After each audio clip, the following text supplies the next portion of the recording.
Good morning and welcome to the MANX Financial Group PLC investor presentation. Throughout the recorded presentation, investors will be in listen-only mode. Questions are encouraged and they can be submitted at any time by the Q&A tab situated in the right corner of your screen. Just simply type in your questions and press send. The company may not be in a position to answer every question it receives in the meeting itself. However, the company can review the questions submitted today and publish responses where it's appropriate to do so. I'd now like to run a short video.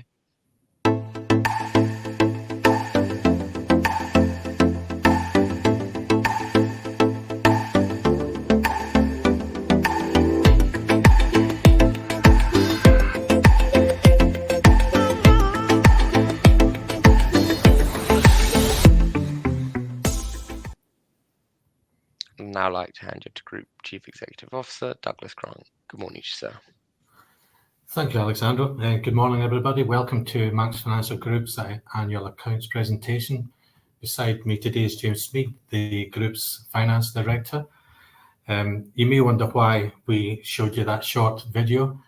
The MANX Financial Group is domiciled in the Isle of Man, and that video actually features a shelter that was put on top of a rock called Conister Rock back in 1820 by Sir Edmund Hillary. He is best known as the man who actually started up the RNLI just over 200 years ago. So Conister Rock is known locally for its kind of safe haven, bastion of ever-ready, stable in all seas and all weather. So it seemed quite a fitting name back in 1935 when the bank was first formed, and Conister Bank stays today as it was then, the bank's central piece to its strategy and development. But less about history, well, that far back history, and let's talk about the history of last year.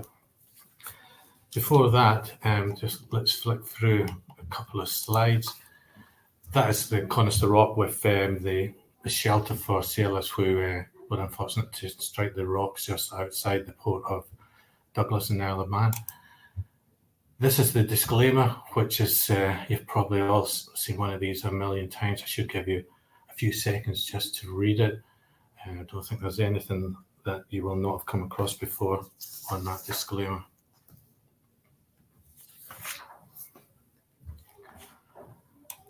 Okay, so a brief overview of who we are. As I said, that we're founded in 1935, domiciled in the Isle of Man.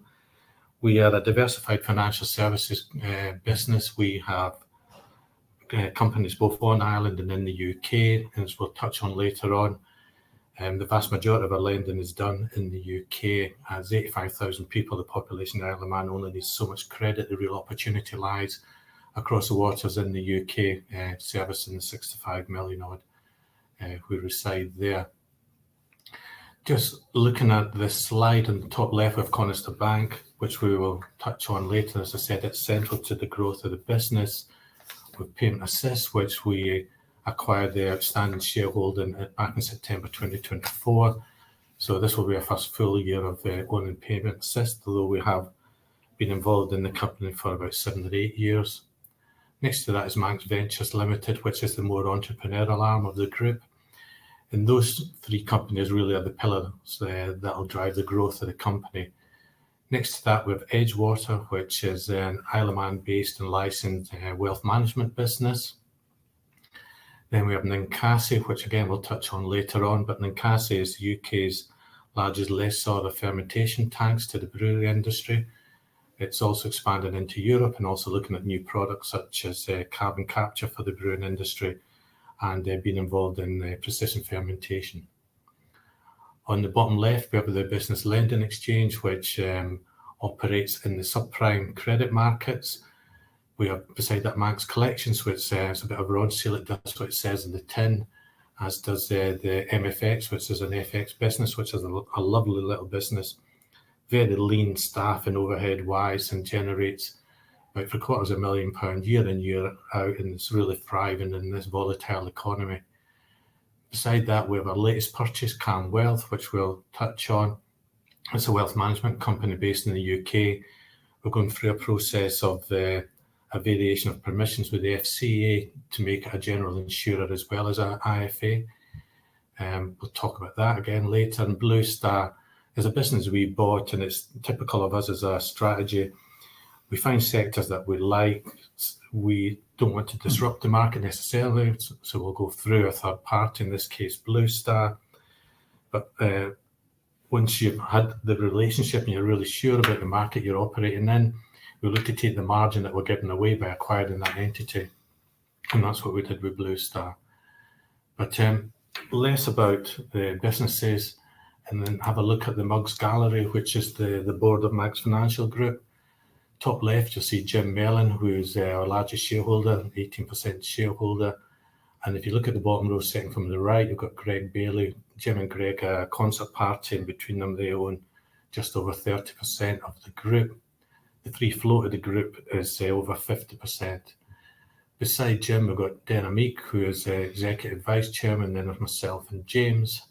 Bottom row, Alan Clark, who's our Senior Non-Exec Director, who's retiring in September, ex-EY partner. Next to him is Greg Jones, ex-KPMG partner specialising in tax and law. And in the bottom right, we have John Spellman, who is the Chairman of the bank and also Non-Exec Director of MANX Financial Group. But moving on to the main reason that we're here today is the numbers, and I'll pass over to James now. Thank you. Thank you, Douglas, and it's my pleasure to take you through the group's financial results for the year ended 31 December 2024. For those who don't know me, my name's James Smead, the Group Finance Director, and it's a privilege to present these because they are record profits for us as a group. The group achieved a profit before tax of 9.9 million for the year, up from 7 million the prior year. So it's a fantastic achievement for us. I'm going to explain a little bit what's made up that result in the accounts, and we've tried to give a bit more granularity in the accounts this year. You'll note in the chairman's statement we've broken out some individual stat figures for companies and how they contributed to the result, just to give you a bit more transparency. We've looked to try to engage with shareholders. You'll hear it's a strategy over the last 12, 24 months to really engage more with the shareholder community and raise our profile. And a lot of dialogue and communications have happened where people have asked for that analysis. And so I'll take you through it shortly. I think what's been a real success for us as a group is seeing the NAV increase and grow as profits grow, and then equally how that addresses the discount to NAV, being the share price, what it values the group at. Currently, market cap is 30.53 million, and how that relates to our net asset value of 37.3 million shows you that we're still underwater or undervalue, however you want to say, based on our tangible assets on the balance sheet. And it's been our desire to make sure that that discount continues to erode. And so we've seen that reduce from 58% last year down to 18% now. And obviously our intention is to increase the multiple on earnings, and we will see that discount go into a premium is obviously our intent. So great progress on that front. So let me explain a little bit more on the individual breakouts. So you've got cost income ratio is down by 1.9%. It's now reduced to 41.4% in total. I still think that's high, and I still think we want to try and reduce that down further into the sort of high 30s as we go through the course of next year. And it's really a question of scale. As we get bigger, as the tangible assets increase, we will see our fixed cost base stay fixed, and we will then be able to deliver higher returns to shareholders as those costs stay the same. Also, advances are a component to the growth, and we will see bigger growth in the balance sheet as we've lend more, particularly through PAL as a major subsidiary of ours that we've acquired in full last year, stepping up that increase from 50.1% control up to 100%. Happened in September, and we're seeing a lot more lending that's happening, and you'll see that a little bit more as we break out the figures.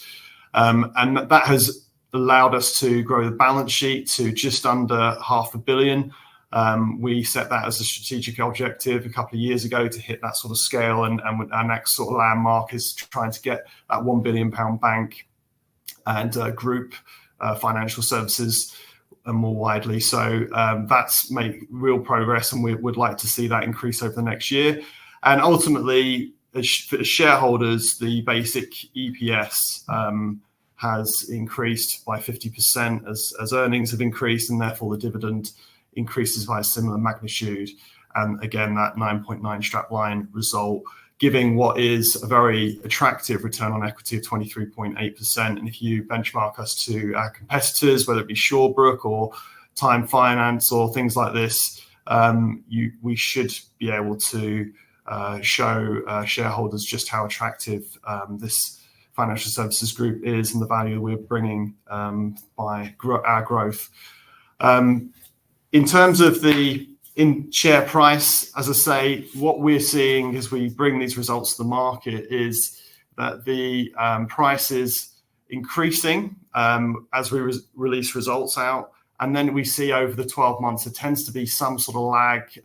It kind of goes back to that sort of 13.5 pence level that we saw just before we ended up releasing results again in this week. And we've seen that jump back up to 25.5 pence. And that's what has allowed us to get the market cap that we really feel should be going onwards and upwards. And I think for us, it's trying to continue to raise profile of the group and discuss and have sessions such as this so that we can communicate with shareholders and raise awareness so that we see that share price stay at. And I think that's really something that we're keen to do.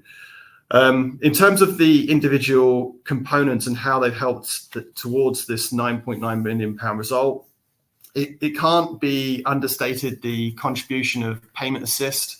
One thing that we've also said, Douglas and I, over the years in giving these presentations is we're really keen to have penetration to customers. A lot of our lending being on the Isle of Man tends to go through intermediaries into the UK. And one key objective for us has been to get to customers, a direct relationship.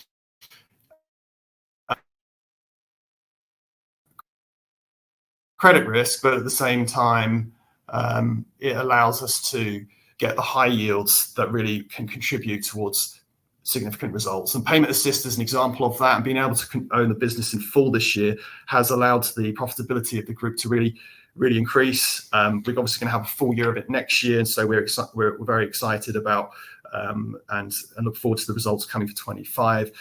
There was some release to do with aligning the impairment model that we had in POW Intergroup, and through the expected loss and the workings we did with the auditors, we aligned that to be consistent with the group. And as a result, there was a £2 million release that went through into the impairment figures, and that has obviously boosted results. So that for us is something that's worth flagging in terms of just its overall contribution is something that will be affecting next year in terms of we don't expect to have that 2 million windfall to reoccur. But what we are seeing as we grow the customer base and the loan book is that the underlying profitability is just increasing significantly. And so we wanted to give that analysis in the breakout, and that's why we've sort of given those tables there. But overall, it contributed 4.4 million to the overall group result, and that for us is something we're very proud of. Over to the bank, it was a little bit more.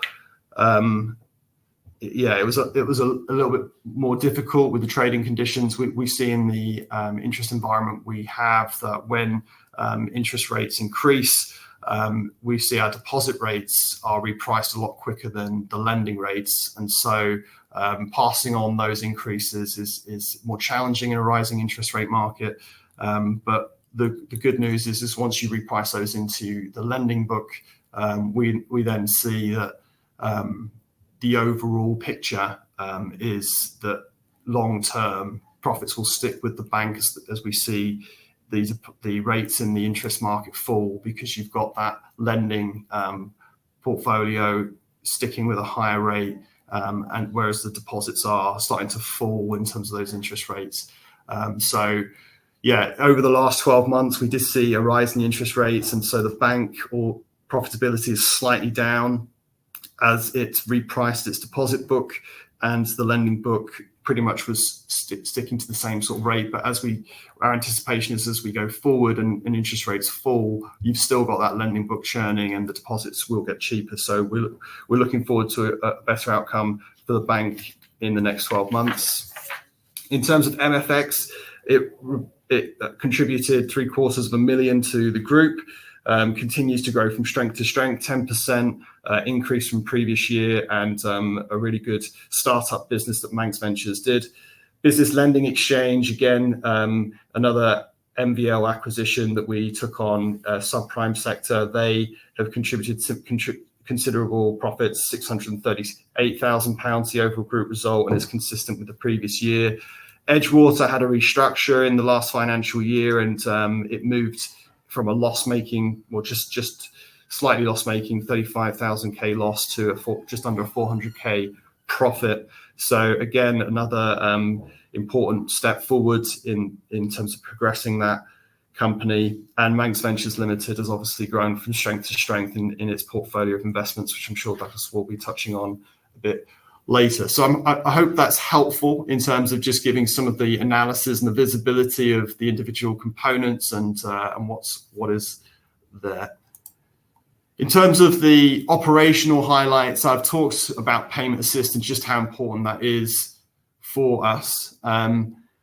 The UK deposit license was also launched this year. We did see some operational costs in the bank, which I think there was a question we've had from shareholders about why is it that the bank's costs are up. That's really in connection with the UK deposit taking license, and we, as part of launching that and taking deposits, we've really seen that we've attracted a lot of UK money, and we can see that the group is ready for scale. It's quite an exciting prospect for us that we can now raise money quickly, both in the Isle of Man and the UK. And as we get these lending opportunities coming through POW and other ventures, there is a lot of money that can be raised on a short-term basis.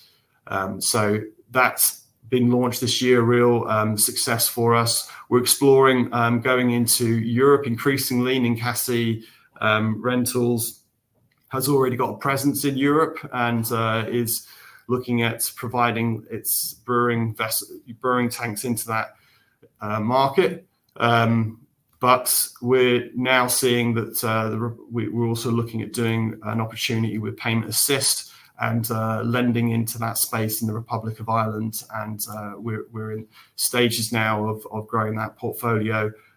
So that's very exciting for us. The group is expanding. We've talked about the £500 million of assets that the group is now reached, and we're seeing continual expansion, and our staff levels are going just over 200 now. So it's something that we're increasingly proud of as the scale of this group is growing, and we're making technological advances. We're investing in our IT. It's a continual focus, and if we don't keep in pace with the wider community, we're going to fall behind. So it's really important that we continue to invest in our tech.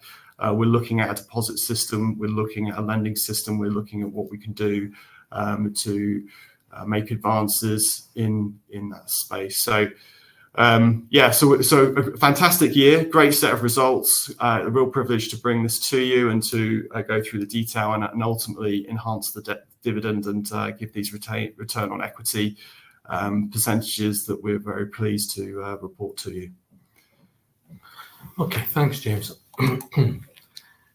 When we spoke about the group of subsidiaries, the subsidiaries that we have within the business, I touched on the top three as being the pillars. And central to all is Conister Bank.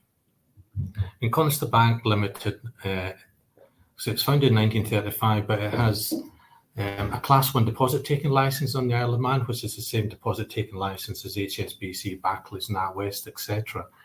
It also now has a branch deposit-taking licence in the UK.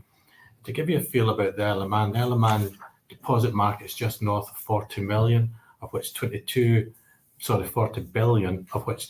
billion is fixed-term deposits. So that's our addressable market. So gaining liquidity has never really been an issue. We've always been over liquid. I think the balance sheet at the year end said our liquidity, which was cash and near cash, was just shy of 100 million. It's about deploying that liquidity. And whilst we'll deploy, we lend about 1 million a week on the Isle of Man and 6 million a week in the UK to give a feel for scale. The opportunity is always going to be across the water, but we're never looking to have the two banking license to have some form of equivalence or equilibrium between the lending and the deposit book. The opportunity in the UK is not just to raise deposits, but to be regulated by the Bank of England actually opens doors within the British Business Bank, within the payment rails, etc. So there's all these advantages behind the scene to being regulated by the PRA, which we'll start taking advantage of. So Conister Bank is central to the group. Payment Assist, we have already touched on Payment Assist a few times. James has mentioned it. It's the UK's largest automotive provider of buy now, pay later, and we'll talk about that in a moment. Its market is something like, I think it's £9 billion. There's the market size. Then you take off insurance claims within that market, it reduces to 3.5 billion, but 3.5 billion would suggest that we've got a market share at the moment of just north of 4%. So Payment Assist has some great opportunities for us. And MANX Ventures, that is the entrepreneurial subsidiary within the group. That's where the subsidiary that allows us to acquire businesses, take shares in businesses, options in businesses, incubate businesses, and we'll talk about that and a lot more. And the idea there is that we keep the regulated entities within themselves. I mean, we do not want to regulate the whole group to the standard of a bank. You want to regulate the bank to a bank, and you want to regulate anything that's got an FCA license to its FCA obligations. In other words, keep it competitive. You don't want to over-regulate the businesses. So MANX Ventures allows us to ring fence all of those activities away from the regulated businesses. But looking at Conister Bank, as you can see, we're sitting in the middle of the Irish Sea. Population said 85,000, 40 billion on deposit. We'd lend as much as we can on the island. We've just entered the Isle of Man mortgage market, which is the biggest credit market, and it's the first time the bank has entered that market in its 90-year history. The truth is we are happy to be in that market, but we will actually make more profit, not by the mortgage product, by the product that sits aside it, which is the bridging product, which is short-term, high yield, and it's exactly where we want to be. It's in our sweet spot. If we look at our deposit market, a typical deposit is a one-year deposit. That's where the market wants to be. If we can actually find lending which is less than 1 year, such as buy now, pay later, such as bridging, such as premium finance, any short-term credit, then we can get a multiple of that 1 year deposit, which makes it incredibly operationally efficient for us to do so. So Conister Bank raises the deposits. We look at the UK market, and forgive me if you're all aware of this, but in the UK, there's 11 clearing banks. There's 350 licensed banks, which means over 300 banks bank through a bank in the UK. That's a good opportunity for somebody, but that's not where my opportunity lies at the moment. I'm more interested in the 3,000 or so non-bank lenders. These are institutions which actually receive their liquidity from either high net worths or from banks such as us. And what we do is we plug our liquidity into these non-bank lenders. They act as a layer of credit insulation for us, and then they lend our money on our agreed credit terms to the end customer. So we've got a layer of insulation from the credit risk that we're taking to the end customer, which is a risk that we are happy to have. We have some insulation by having another company in between.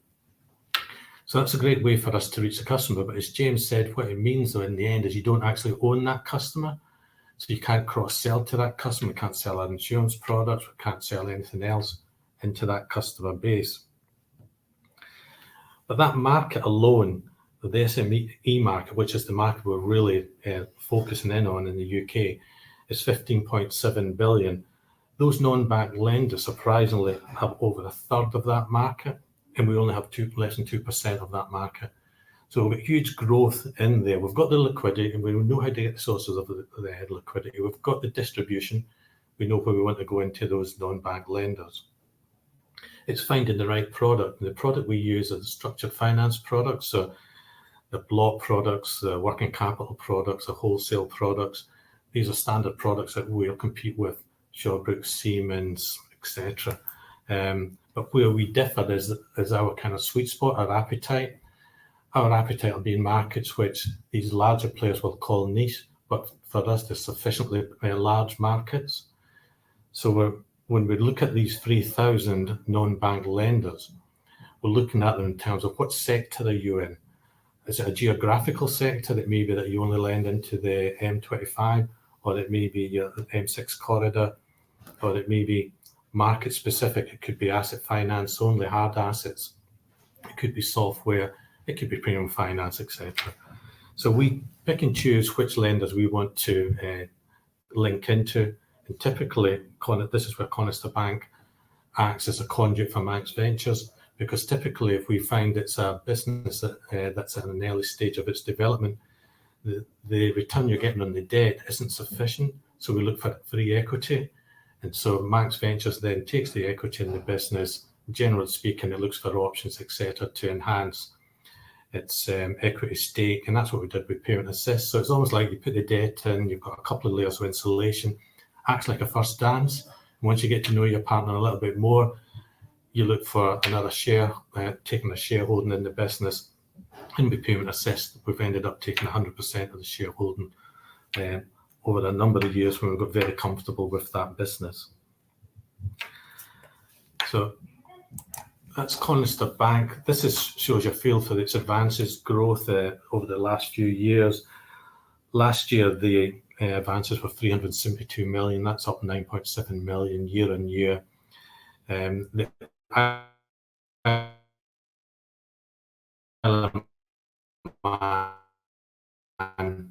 stayed steady at about a million a week, and so the growth was really driven, as you can see. So that's our organic growth strategy. We can see the distribution. We've got the liquidity. It's about deploying that liquidity safely and onboarding these customers.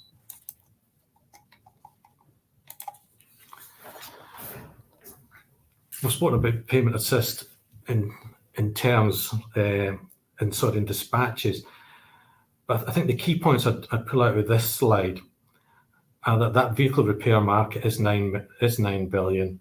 Our addressable market is 3.15 billion. We've got very little of market share there. Payment Assist has over 9,000 garages on its roster, and it's acquiring circa 20,000 new customers every month. It's got over 1 million customers now. At any point in time, it's running with about 1.45 million of individual loans. Its advances last year were 183. This year, we're expecting that number to go over the 200 million mark. You can see its profits have grown substantially year on year. And the catalyst to this is we bought this business because it had good products. We've put good management in. We've got good, cheap liquidity and reliable source of liquidity for ourselves in this business. And we can see that it's in a market which it has competitors, but it's primed to grow. It's already regulated by the FCA. So the upcoming regulation on the buy now, pay later market, it will have some impact on this business. The impact will be we'll need to demonstrate affordability to the customers. It's got really good tech. The guys are on that already. What we believe will be in the prime position to take advantage of the people who are been more cavalier in this market, because ultimately their customers will still need some form of credit. We want to be in the right position to pick up that market share when that regulation comes through. But we're not relying on the regulation alone to drive this market share growth. We'll do it through the acquisition of new customers, through new garages, through new franchises. As you can see, the distribution of this business, it's about 82-84% comes from garages.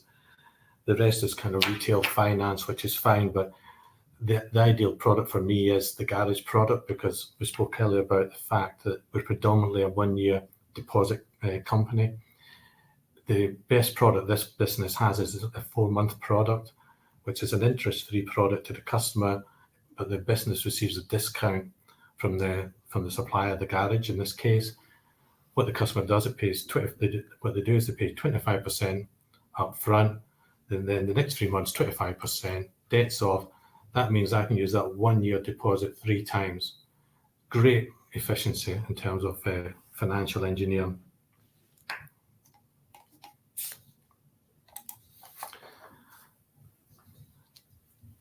Of the growth plan,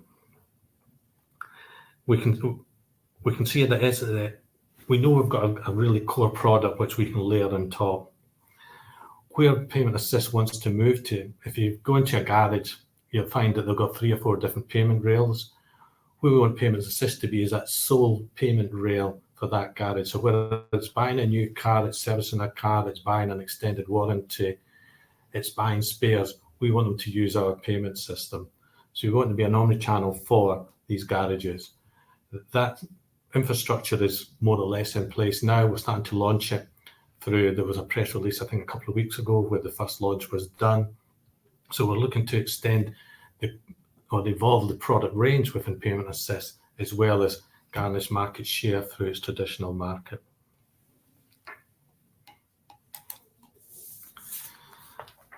Turning to we have a saying in the business that if banking's exciting, we're doing it wrong. Banking should be boring. It should be run of the mill. You just do it right. You make money. If you want a bit of excitement, you come to the MANX venture side of the business. This is where we look at acquisitions. We look at development businesses. We currently hold. We're looking at this slide here. We've got 5 companies we own 100% of. We've got options in another 6 companies. What we've done over time is we've actually created an incubator where we come across companies or people who want to start companies, and Cassie is an example. So I met with 2 people who had come out of Close Brothers Brewing. They were looking to start a business related, but not in the keg side. They were looking at the fermentation tanks and being a lessor of fermentation tanks, of which there's very, very few in the UK. So we bought into the idea. We realised that debt alone was not going to give us a sufficient return, so we took equity, we had options. We've grown our stake to 90% now.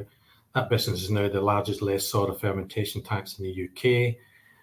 It's now testing or trialling data carbon capture. Brewing generates a lot of carbon. You can capture that carbon, and then there's a lot of drinks which actually need carbonated. You reuse that carbon in a carbohydrate, so that drink. So it's a double win. We're also looking at expanding that business into the Benelux countries. So that started last year. The footprint is there. We're also looking at other uses such as precision fermentation. I'm not a scientist. All I really know is you put algae on the top, you spin it around an agitator, and out comes some omega-3. Please, I don't want to see any questions on the sidebar on that, because that's the end of my knowledge on that particular product. But what Ninkasi has, other than these assets, behind it all, and behind all our group companies, the plumbing, if you like, is Conister Bank. They all need liquidity. And if we can put that liquidity in cheaper, if you've got a 20 million facility, and instead of getting charged 9% or 10% for it, and we can put that liquidity in at 4 or 5%, you're saving £1 million off your bottom line straight away. If we think that through, then we sit there and we go, well, why would we give that £1 million away? Why would we want to have a share in that company if we believe in that company enough to want to finance it? Why don't we believe in it enough to have a share in it and become the eventual owners of that business? So that's what the incubation piece does, and MANX Ventures is within that.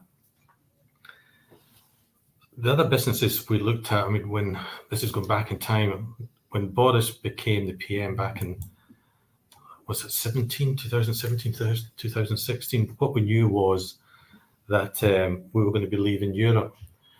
And we believed that that was likely to result in the scenarios we played out in a recession in the UK.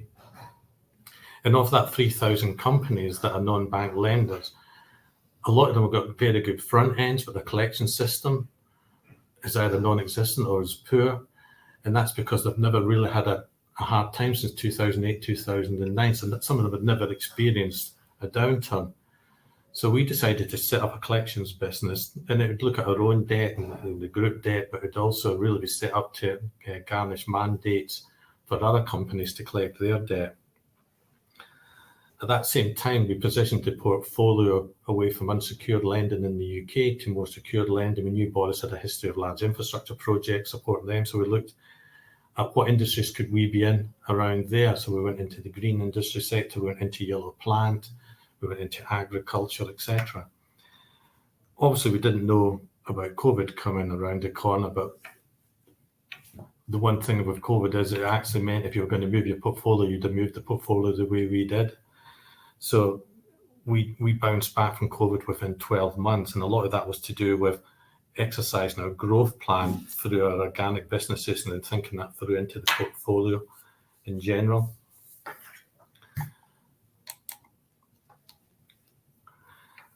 Acquisitions do form part because organic growth won't get us to where we want to be quickly enough. We need to support organic growth with acquisitions.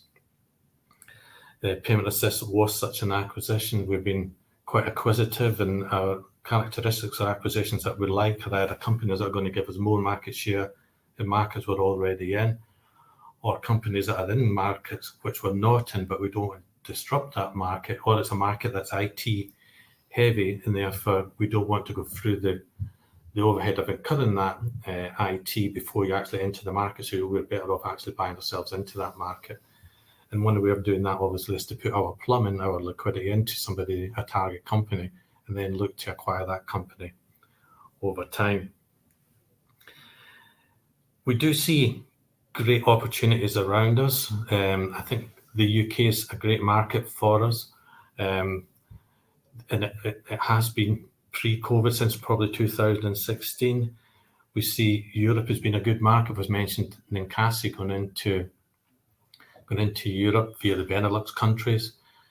We've started the process to acquire a consumer credit license in Ireland. That will, strangely enough, the company is going to be called Buy Now Pay Later Limited. Who would have thought that was still available?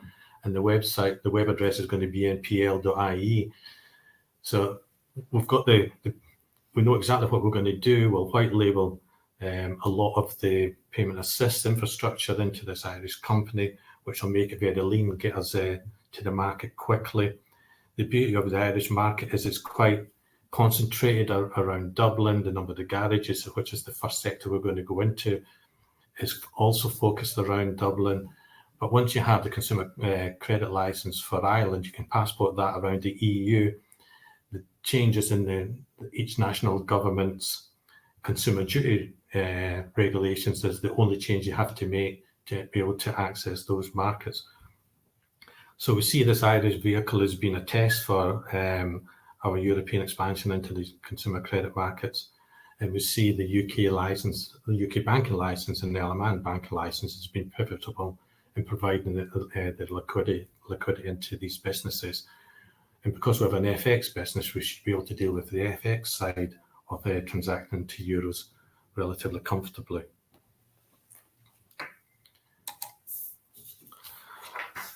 I'm surprised that's us finished. Look, I'd like to thank everybody for the time. There's been a couple of questions come up.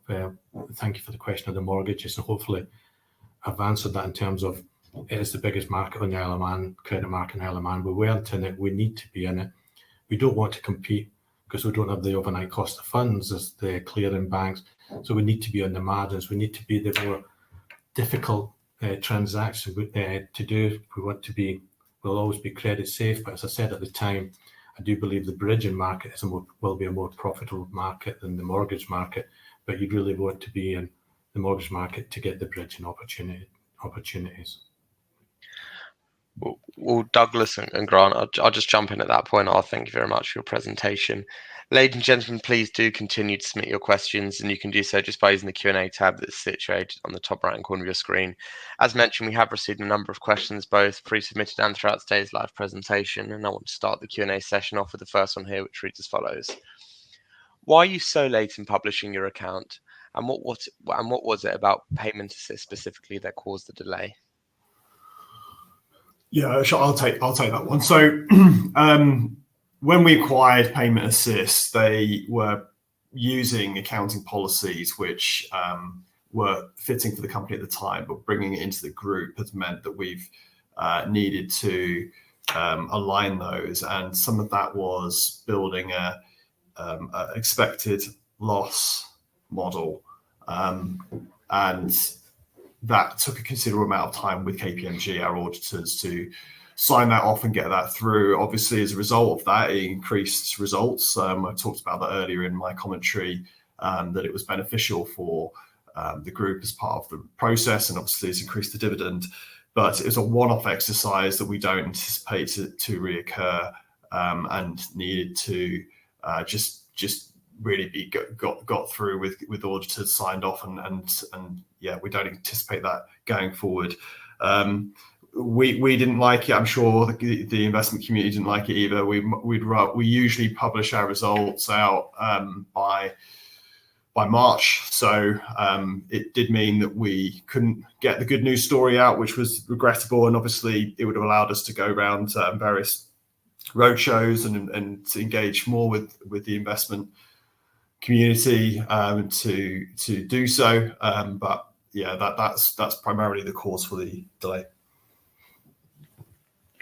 Perfect. Well, thank you very much. We've got another question here. Will the interest rate trajectory affect your results? How do you see net interest margins moving over the coming 12 months? So, I mean, economic forecasts did anticipate 3, maybe even 4 reductions over the course of this year. Obviously, with the wars at a global level, and some of the pressures we're still seeing coming out through the supply chain, it means that the BOE have taken a much more conservative approach, and so I do expect, we've obviously had one already this year. I do expect another one to come over the next 5 months. And for us, and again, it came through the commentary earlier, but it's good news when certainly from my perspective, when I see that the price comes down, and I think that what will result from that is greater profitability for the group, because, as I say, the deposit pricing reduces, shorter term generally than lending, and as a result, for our deposit saving, and so as a result, our lending fixes for a longer term with higher rates, and so the net interest income margin increases, and so it churns greater profitability. So from my perspective, it's good news. Yeah. The quicker and faster the drop, the better. But I agree with James. I think there's probably one more decrease this year. Perfect. Thank you very much, James. We have another question here. How do you expect to monetize your investments in MANX ventures to create value for shareholders? Every asset we bring into MANX ventures requires liquidity. So that means on day one, we can deploy liquidity profitably. So there is a positive contribution going into the group from the very first day that we deploy or bring an asset into ventures. As the asset grows and becomes more profitable, it provides dividends that go up to group, and group can either hold those dividends in the form of a war chest, which we can deploy in future acquisitions, or it can actually deploy that dividend into Connors the Bank. And just going into banking for a second, once you deploy a piece of liquidity into a bank's rate capital base, that for every pound that you deploy, you can lend £6. So it's that leveraging that makes banking licenses worthwhile. Whereas you will see a private credit fund, for every pound you've got, you can lend that pound once. So it's that leveraging which is important. So that's also another positive attribute of ventures. The final point, I suppose, in this is I'd actually say with ventures, what it does, it actually incubates, grows businesses. It allows us to go into other jurisdictions. And if a business gets to a certain size, then it may well be that there's an IPO that we want to do as a group because we need to release value for shareholders. These are the kind of conversations which go on, and that's why ventures is such an important arm to the groups. Perfect. Well, thank you very much, Douglas. Just turning to the next question we have in the panel. What are the implications and opportunities to the group from coming motor finance ruling? Do you expect an adverse impact on MFG results?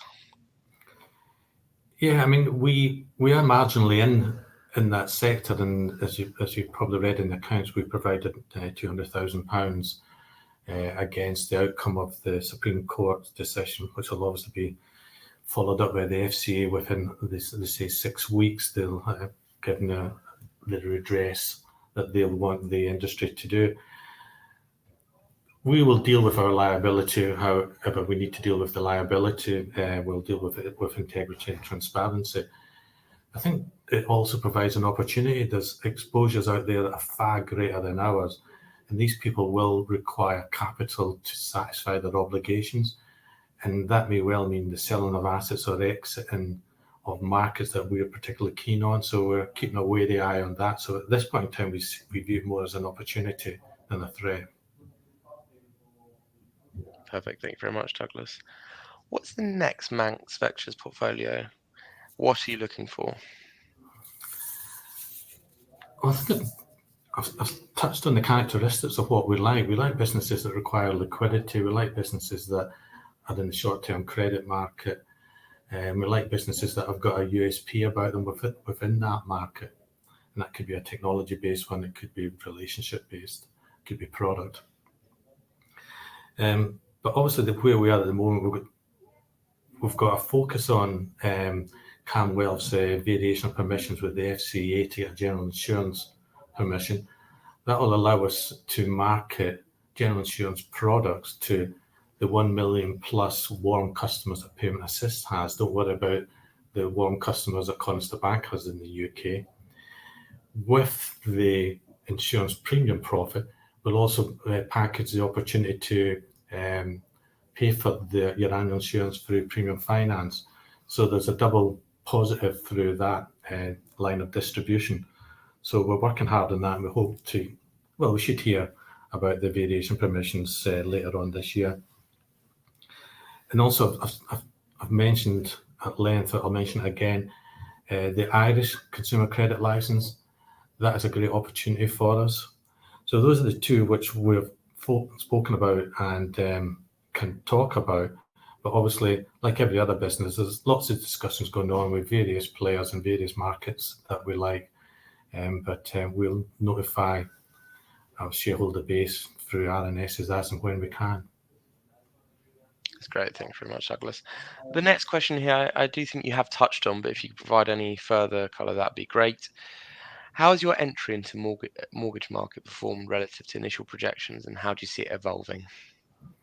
Yeah, we've only been in it for 6 months, so we've had a lot of interest expressed in it. We knew we were working on the younger side of the mortgage market, the self-employed, small partnerships, limited employment term of sector at one end, and the other end of the spectrum, it was more people who were looking to downsize or wanted a mortgage as some form of equity release, but the traditional banks don't go beyond the age of 65 for such facilities. And in some ways, when you get to 65 or 67, and I know I'm not quite there yet, but when you get to that age, if you think about your guarantees your pension. So if you're looking at securing or checking affordability in somebody's pension, and you wrap around that life insurance product, you're in a pretty well secured position. So why would you stop at 65, 67 for the loan? I'm not saying you go into the 80s, but there is certainly a period beyond that, which is a relatively comfortable place to be.